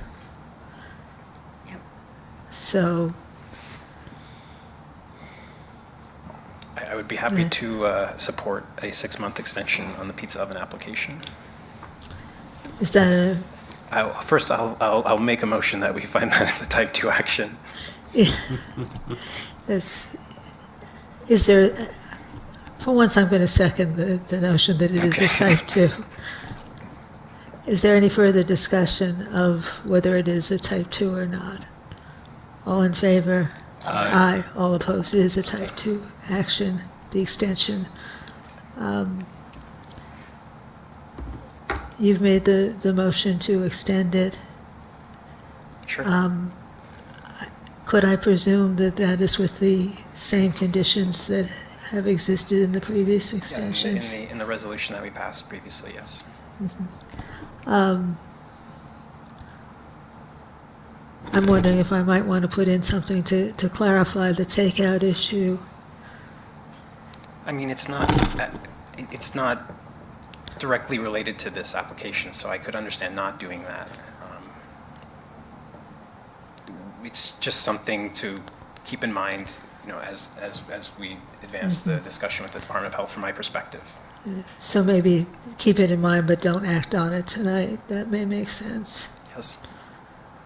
And I might ask you in the course of things to look at it from a different perspective, and see does it look like takeout? Because takeout might not necessarily be a problem. Well, it's a problem as a retailer because obviously that's not what we're trying to promote. So it's not something we are advocating, because if you're taking out and picking up from OHO at the curb, which is not something we let people do, you're not coming in to shop in our retail environment. So it's counter to everything we're trying to do with having coffee and pizza available. So it is a little foxing to me that you would think we'd be running some subterfuge, takeout, pickup service when it just is so the antithesis of anything we're trying to promote for Well, the no, I business. think what I'm thinking is that part of what I'm hearing is that your customers may actually want something that you're not inclined to give them at the moment, and Well, and it's you not, it's and not, you we're may not a want pizza restaurant or in the pizza making I'm gonna business flip either. it. The purpose of the business is to bring people in and use it as a community meeting, gathering, shopping spot. Yeah. When Right. people are there, they may say, well, I have someone else that's at so-and-so location, I want to take one to go. So they're not first and foremost calling up and say, great, pizza's ready in 20 minutes, come and pick it up. You can't order on the phone, correct? You have to go inside and go to the counter and place the order. So I Okay, think that's an interesting, they're that- not on any of the delivery apps, right? I can't DoorDash it. okay, so, Well, so they don't what, advertise the Yeah. pizza separately No. at all. No. I mean, it's not like you can look up pizza and what Village Green and find it. what I'm gonna try and get you guys to concentrate on in this is that if we're going to talk about coming up with new standards for things, we have to think about what those standards should be, and we have to ask the exact questions that you're But these are asking. important distinctions because these run counter to a traditional sort of takeout restaurant. And arguably, Right. the pizza girls are not running this any differently than they're running it at Rochambeau, where again, you can't call up, you can't order online, but I can drive by Rochambeau and I can eat it there, or I can. And you've just come up with a couple of excellent things. What would it make sense to make that distinction by not, rather than saying you can't do takeout, Well, there's a couple saying obvious ones, yeah. Sorry. that you can't, making it a rule that you can't call in, or Can't that call you in, can't, it's not on the you can't be takeaway a, apps. that might make more sense and clarify, This is and a clarify. rule rather than this is how they're running their business. Does that have to be a rule? Well, we're for trying us? to apply That's why- standards No, I that are understand repeatable. that. That's, Does that apply to this application? No. They're only going for It a 6 doesn't- month. well, yeah. I think these are. I think it's an things to important They're good- conversation. They're good questions and they're good. And things I to think talk this about. gives us the opportunity to discuss some of the questions. But I think these So- questions apply more to a larger rule change, not a 6-month extension of an operation. That's my. Yeah, I agree about that, but I also felt that we had a little bit of time tonight and an opportunity to discuss something that could come up. And and sometimes it's better to begin to have these discussions before they become, I don't want to say an emergency, but before it becomes something that has to be settled right now. So I'm not going to apologize for bringing it up. It's tough if you're uncomfortable with it, because I think we do have to talk about these things for all the reasons that we've been saying. The business is changing, and changing in ways that I think Our are business. difficult. No, all business Oh. is changing. Right. I was going to say, I Um, don't think we have you- changed what we presented initially at all. No, I'm saying as a As a general whole. rule. Yes, I see. What businesses is changing. We have now just done a comprehensive plan that talks about encouraging that kind of change and recognizing that kind of change. If at the same time we take the position that we cannot talk about these things or argue about these things,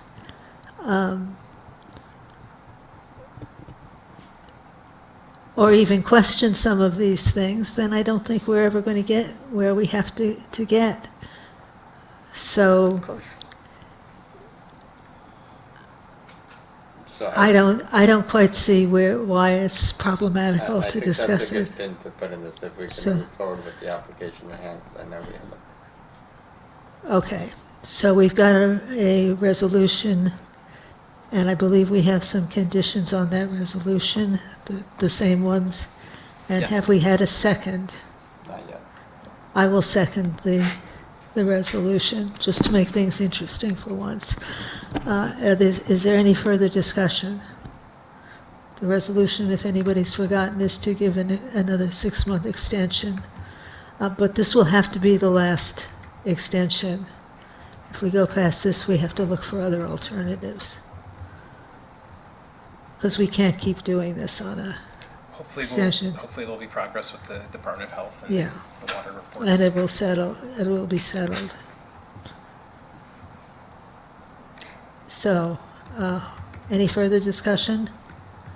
All in favor? Aye. Aye. All opposed? You have the 6-month extension under all the same criteria that that you had previously. And I'm sorry if you feel that we're not understanding That's where all. you're coming from. But to some extent, that's true. We just know we're not understanding it, and we're trying to find a way of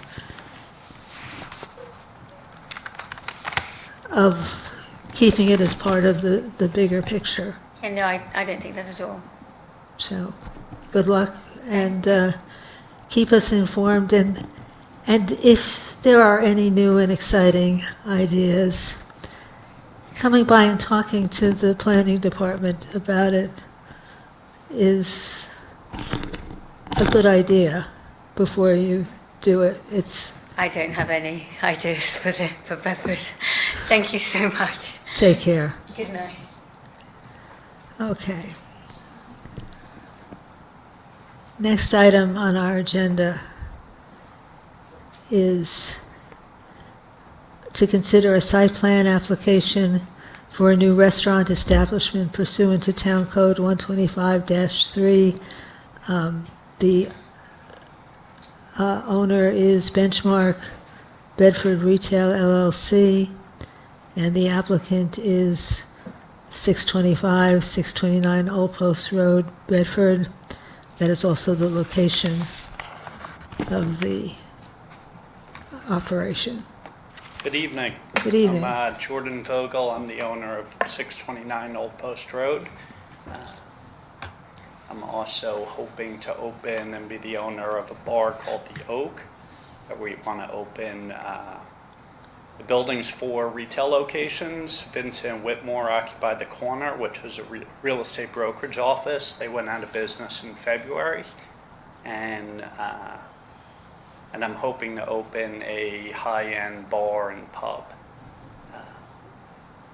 I think that this project will fit very well with the Bedford Comprehensive Plan. It's a small bar. It's about 700 square feet. We only have 12 seats that will fit at the bar, so I don't believe that this will be a big imposition to the town. I'm also making it very mature, so this is not a place for college kids to come get drunk. This is for people our age to go have a proper cocktail. I happen to own the building right next door, 633 Old Post Road, which is where the Bedford Playhouse is located. We have a 37-car parking lot directly behind that building. And then to the north of that, I have another 31-car parking lot. So unlike other applicants that have trouble with parking, we have plenty of parking. Now, this building on the site has 4 parking spots, but they're currently being used by Mast when I leased them the space. I met with zoning last week, and one of their conditions to approval was for me to sign a lease in perpetuity between 633 Old Post Road, giving for as long as this bar is in existence, that I will give 7 parking spots forever to be used for this for this establishment, which I said, of course, that condition was fine with me. That also allows for us to have a loading zone for the bar, and so we have 9 retail stores along Old Post Road. Lots of them have been there for a very long time, well before I owned the building. I've always had a strict rule that there's no loading or unloading allowed on Route 22 on Old Post Road, just because it would create a havoc. And so we have a strict rule that all loading and unloading happens in the parking lot, and then it's very easy with a cart to be able to roll any materials up into the store. I think that this is going to be really good for the town. We're not looking to do late hours. I mean, this is a town that I happen to live 0.9 miles from the building, and I love this town, and so this is in no which way looking to open a rowdy dive bar that's going to be causing havoc at 1 in the morning, where We're planning that our hours will end at 11 PM, although quite frankly, I don't think we'll have enough customers, and it's probably going to be more like a 7 to 9 type crowd.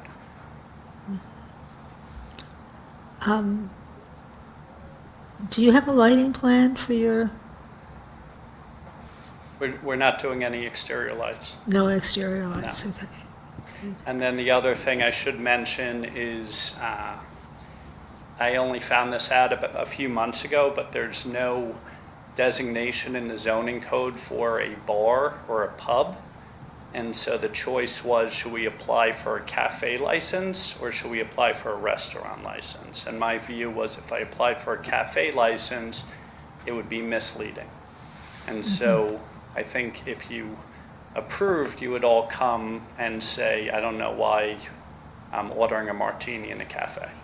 So we're applying for a restaurant, even though we are not looking to have gas or exhaust. There's not going to be any cooking there. We are planning on having, light bites, appetizers, tapa style, and those will all be made in a convection oven and a panini press.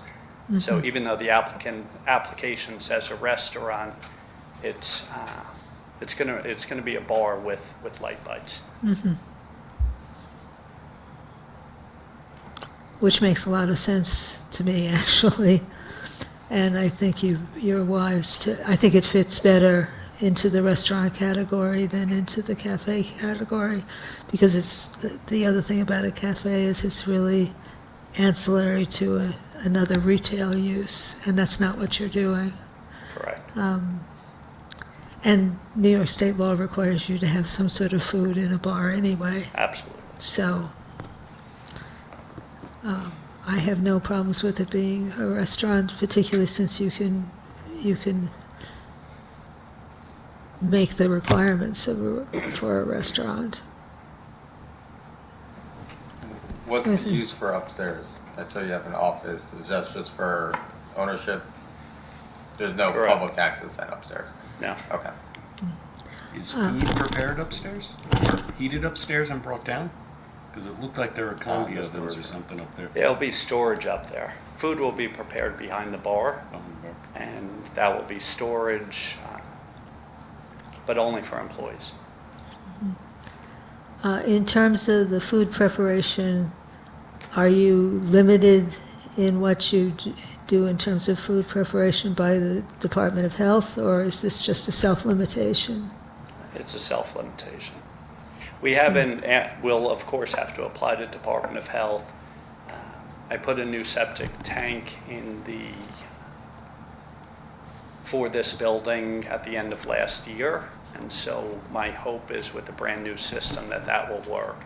If that doesn't work, I have a water treatment facility at 633 Old Post Road. That's, quite frankly, it's large enough to handle the entire village. And now I'm talking to the public school, the elementary school, about tapping into our system. So in the event Department of Health is not happy with our brand new septic system, then we have Plan B, which we could tap 629 Old Post Road into the water treatment facility of 633 Old Post Road. I'm not sure, particularly given some of what we've talked about, that it makes sense for us to get into the issue of exactly how you cook what you prepare. So although you're specifying that you're just going to use a convection oven or that, I don't know that it makes sense for us to make that kind of a thing part of the approval. I think that might pave the way for the kind of confusions that we're having elsewhere. I don't see anything wrong with a bar being able to cook something on a stove if the health department approves of it. So what? Two storefronts down or 4 storefronts down is one of those, so. But it's not our job to change the nature of competition in the business world, is it?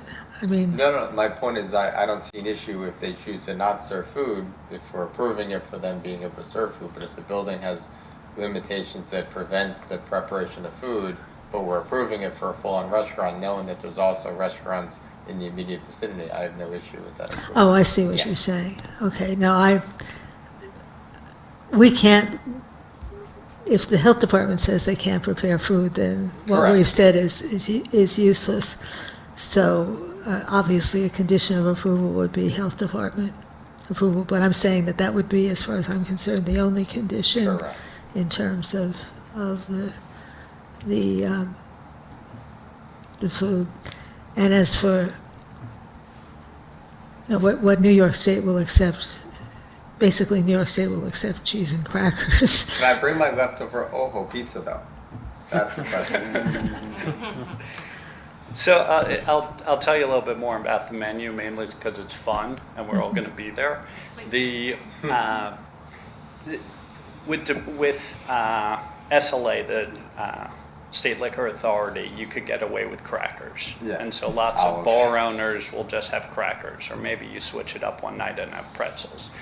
We live in a small town, and so everyone talks and everyone knows everything. So the last 6 months, anyone that stops me on the street has chimed in with their ideas, and it seems like people in the town want to have more sustenance, and so there's a fine line. So we're going to create the greatest grilled cheese you've ever had.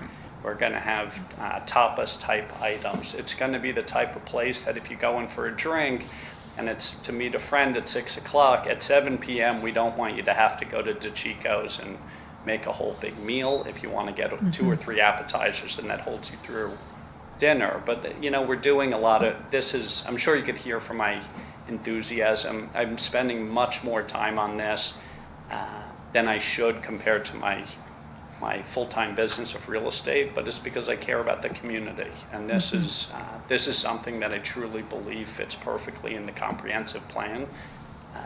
It's been very, very well thought out because I didn't want to come to you with a plan that was going to not conform with parking requirements, not conform with the loading zone. I've spoken to other people in the town who are terrified about underage drinking, and I've joked that if you're under 40, you're probably going to feel awkward coming into my bar. And so we're creating this for us. That's what I'm trying to do, and I think it's going to be really good for the community. No, it actually sounds like a good idea. I just think you should not go telling people it's not a restaurant. You don't have to say it is a restaurant, you just, I understand.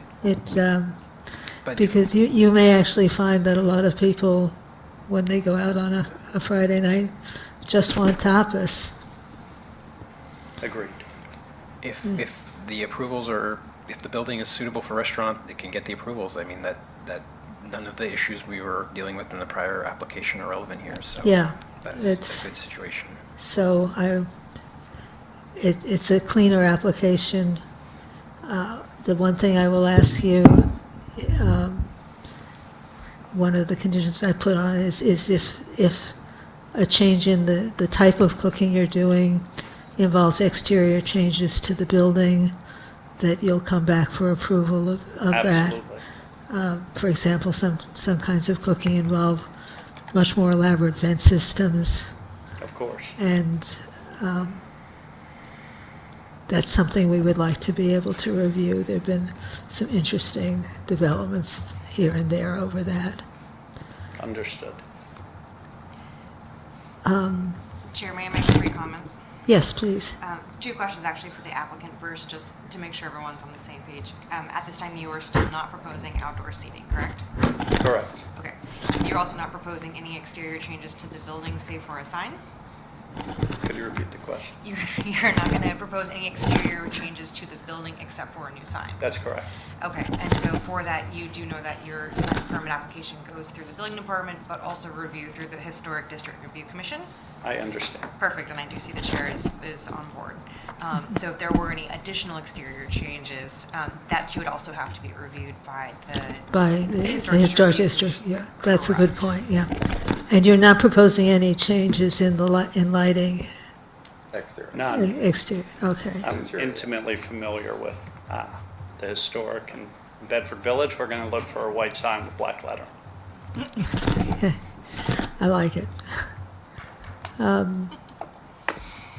What were the conditions that the zoning board put on your, They wanted to make sure, because right now I own both buildings, and so their concern with parking is if I sold the larger building with the parking, then there would be a parking problem.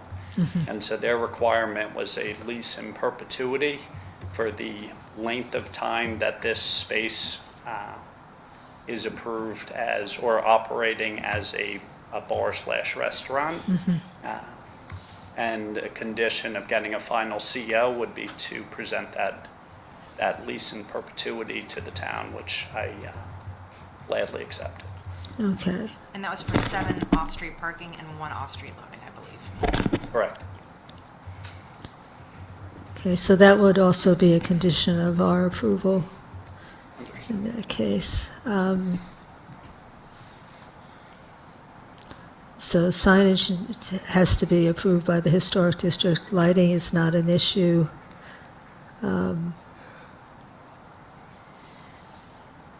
Department of Health approval is an issue.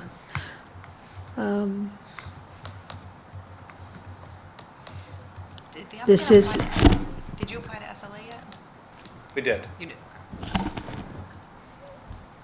There will, for now, because you're not talking about outdoor seating, we will make a condition that there is no outdoor seating, but that doesn't preclude you from coming back to us Correct. to talk about it. My long-term plan will be to have outdoor seating.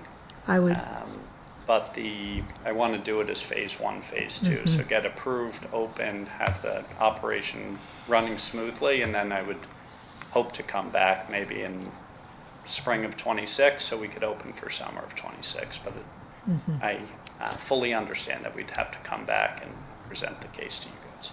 okay, that sounds like a very good plan to me. Let's see,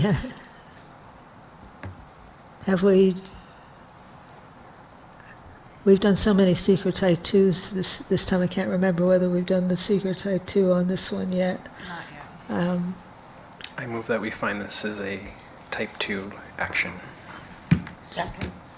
We have a motion and a second that this is a type 2 action. Any further discussion? All in favor? Aye. All opposed? It is deemed a type 2 action.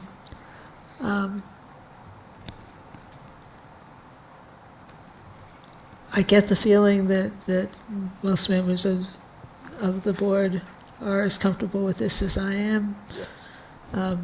Could I have a motion with the conditions that we've talked about? So moved. Sorry, before you take a vote, is there any desire by the applicant to have, like, private events being held in your space? No. Okay. We're actually pretty keen on not having our friends in the community stop by the bar and it says closed for a private event, so it's going to be open Okay. 6 nights a week to the public. Okay, thank you. If that should change, it would be helpful if you came back to discuss it. I understand. Thank you. So, I second Dr. Lewis's motion. so we have a motion and a second. Is there any further discussion? All in favor? Aye. Aye. All opposed? You have your application. And we look forward to seeing how it goes. Great. Thank you very much. I appreciate it. Thank you. Okay, next item on the agenda is to consider an extension request for a previously approved subdivision affecting 2 lots. This is, the owner applicant is Glen Arbor Golf Club. Hi, good evening. Nicholas Gabry, Bibbo Associates Engineering, again, filling in for Tim Allen, who's the engineer on the project. Tim brought me up to speed on the Glen Arbor extension. My understanding is that it's caught up at the health department, like many other projects that we're dealing with. So we require this extension just to finish the review and approval with the health department of the plat. There really isn't any reason not to give you an extension at this point. Could I have a motion? Motion to grant. There's a motion to grant a Motion to 6-month. grant. Is it a 60-day extension or 90-day? How long? 6 months. It's a 6-month? 6 months. I believe it's a 6-month extension. It is a that we're 6 requesting. months. Okay. So it's a 6-month extension. Second. We have a motion and a second. Should mention that this is a type 2 action under seeker. Let's table the motion for a minute. Could I have a motion that it's a second? I move that we find it's a type 2 action. Second. All in favor? Aye. All opposed? Back to the motion on the table. All in favor? Aye. Aye. All opposed? You've got it. Thank you. Have a good evening. Me too. Okay. And I believe that that is the last item on our agenda. No? There's Oh, the subdivision.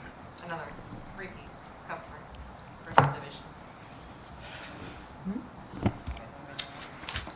Scully. Oh, that's not on my copy of the agenda. It's in It's Jessica's. not on our agenda. Well, the applicant's also not here. Maybe because it's not on the agenda. No, they are fully aware. They were supposed to be present. Oh, I see. It's on your notes, but it's simply not on the agenda. It's on the website, yeah. Oh. It is on the website? Yep. Oh, Yeah, it's listed as consider application for a 90-day extension to a previously approved subdivision. Owner is Richard and Gail Sporn. Applicant is James Scully on Hickory Lane. okay. The applicant doesn't have to be present for an extension. I would move that this is a type 2 action under seeker. Second. We have a motion and a second. Any further discussion? Aye. Well, all in favor? Sorry. Say aye. All opposed? All right, it's type 2 action under seeker. Do we have a motion to approve a 90-day extension? So moved. Is there a second? All in favor? Aye. Aye. All opposed? We have a 90-day extension.